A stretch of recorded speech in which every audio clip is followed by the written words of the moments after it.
And that's why all you colored jigaboos should be happy that we had Jim Crow. You wouldn't have to deal with white people.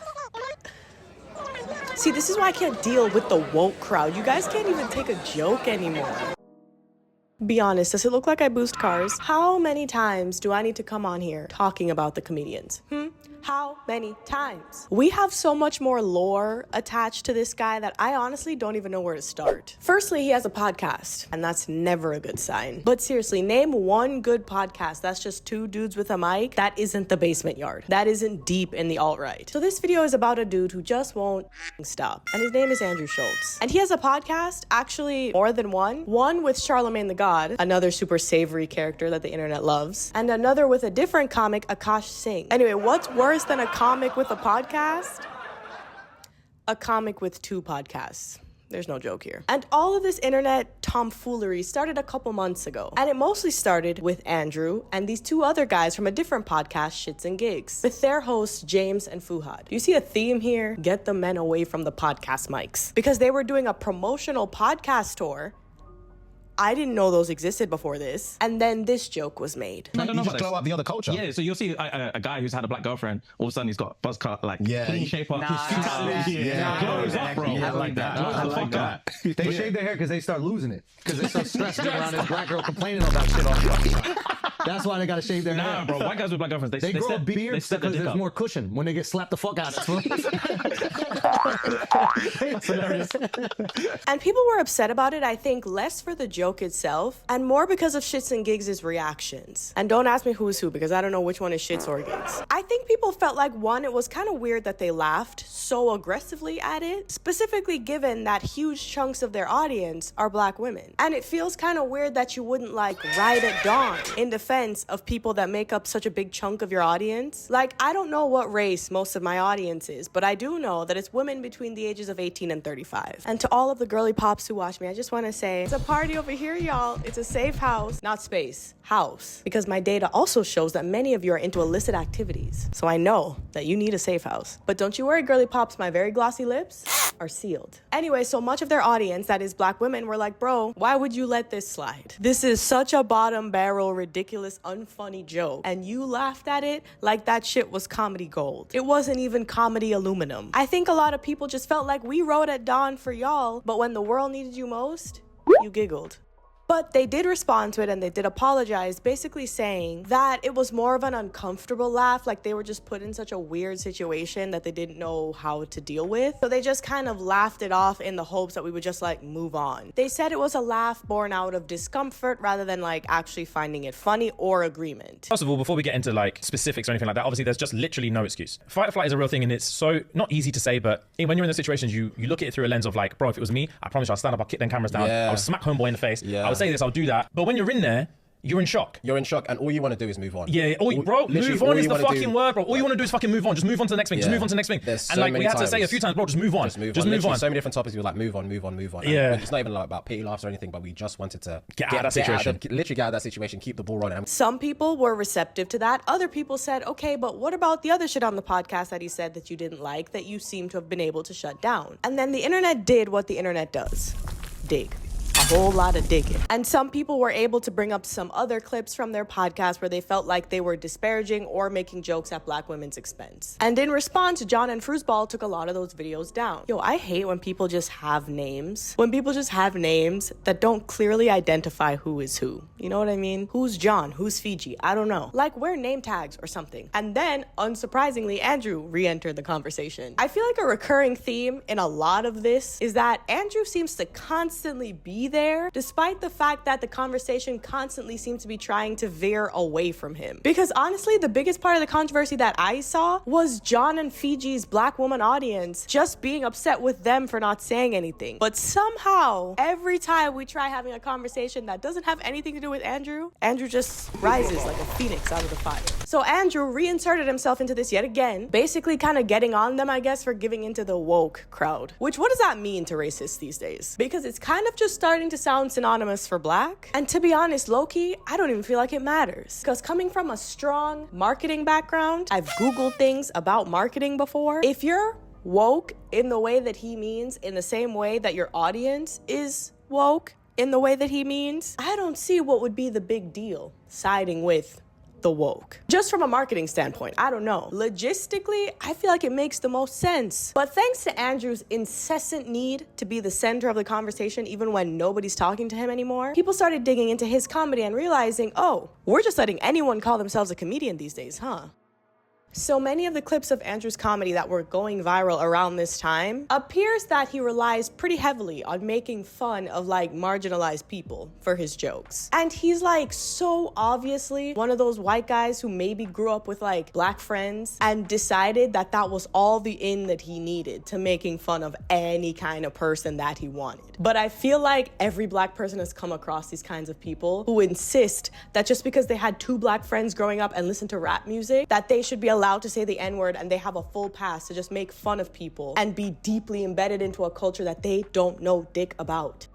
I do have a touch of a controversial take about this, that I don't believe that you can't make fun of certain people or that certain demographics should just be completely left out of your comedy if you don't belong to that demographic. I think the actual truth of it is that you just need to have enough talent to cross certain lines and push certain boundaries. And I know that sounds insane coming from me, a member of the woke, and I am, and I wear that shit proudly. This is how I sleep at night. Of white brainwashing to activate the coon chip in the average... That's a joke. I'm not gonna say kind of. That is a joke. I don't fall asleep at night to Dr. fucking Umar. But you know who might? Andrew. And every other white guy who's so convinced that he's black. And like I said, I've made this point before on this channel in my previous video about Matt Rife, but apparently I gotta come on here once a year to remind the comics how to do comedy. Me, queen clown. But a lot of these comics make it an audience issue when it's actually a skill issue. Make it that the audience just can't take a joke. I think the further you deviate from what you're immediately familiar with, the better at comedy you have to be to make it land. You need to be able to push that boundary and cross that line in a way that's going to make the new audience that you're including in your comedy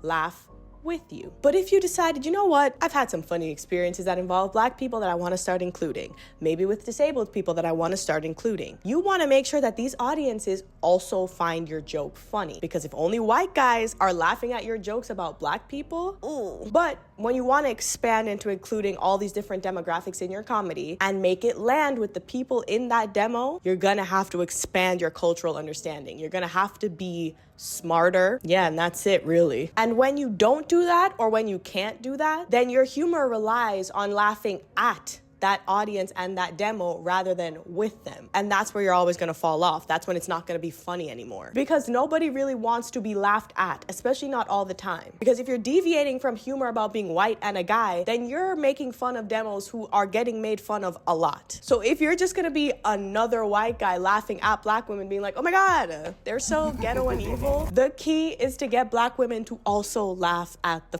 joke, which means expanding your cultural understanding to a group that you're not a part of, and from what I can tell, don't interact with that much, so that you can make the joke funny to your original white guy audience and the new black woman audience that you may or may not want. I would assume as a comic, you'd want more audience, but hey, the comics are proving me wrong these days. Matt Rife said he only wanted boys to be his audience. Andrew only wants white guys to be his audience. I don't know. I thought that the comics wanted to make as many people as possible laugh. The comics only want to make people exactly like them laugh these days. So I guess comedy is done. But he also made this joke about Down syndrome. Yo, let's see it. Hold on. That's crazy. Oh my God. Oh, you look good. Is this from West Point? Nah, you look great, dog. Congrats. I don't think that's funny.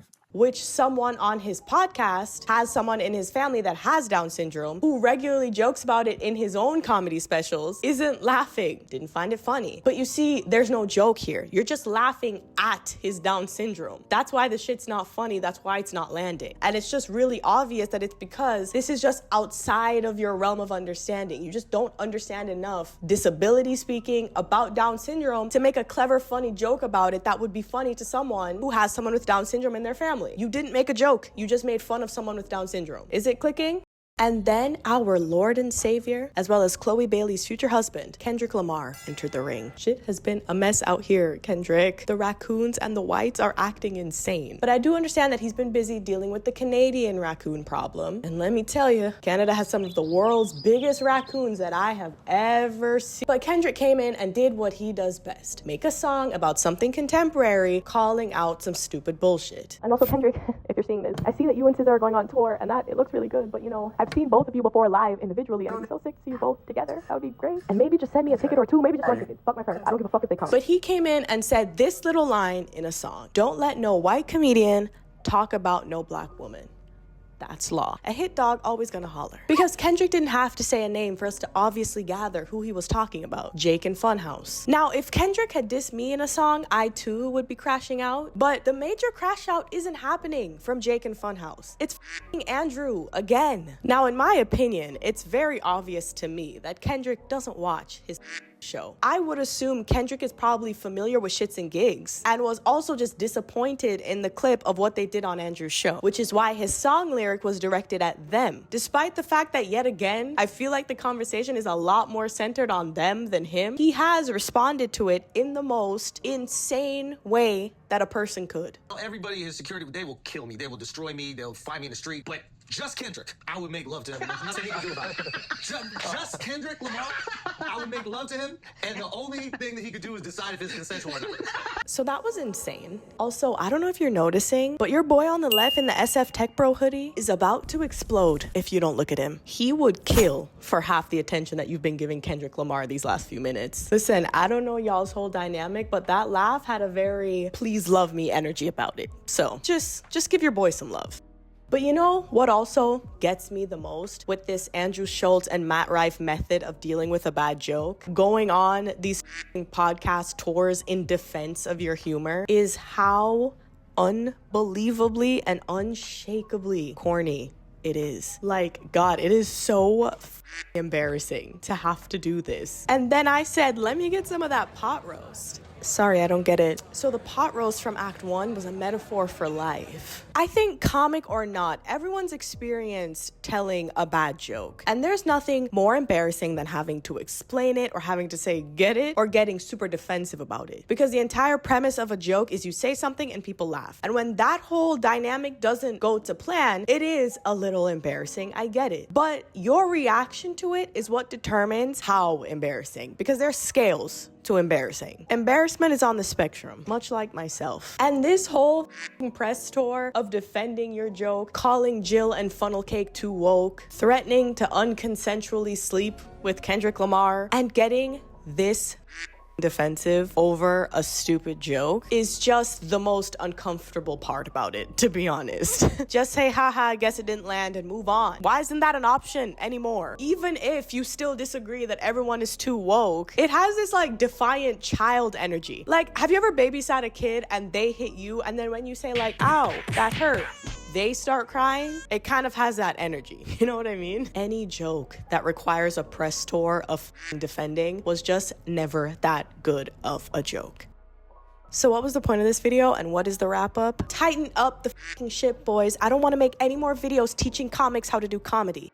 And that, my friends, is the video. Me and the most comedic audience that you have ever seen are grateful that you watched. Now that some time has passed over that whole debacle, I am curious about how all of you felt about that situation. I would also love for you to answer the very specific question of, do you agree with my take that anything can be comedy? Or do you more agree with the take that certain people just shouldn't make jokes about certain things that they're unfamiliar with? Because I know that people's take on that can vary quite a bit. I do personally choose to just not get into the weeds of things that I'm not super familiar with, especially not to make jokes about them, because I just don't think I have the comedic chops for it. But I am curious your takes on everything that I said. And if you've made it all the way to the end of the video, thank you so much for watching. Please like and subscribe, and I will see you in the next one.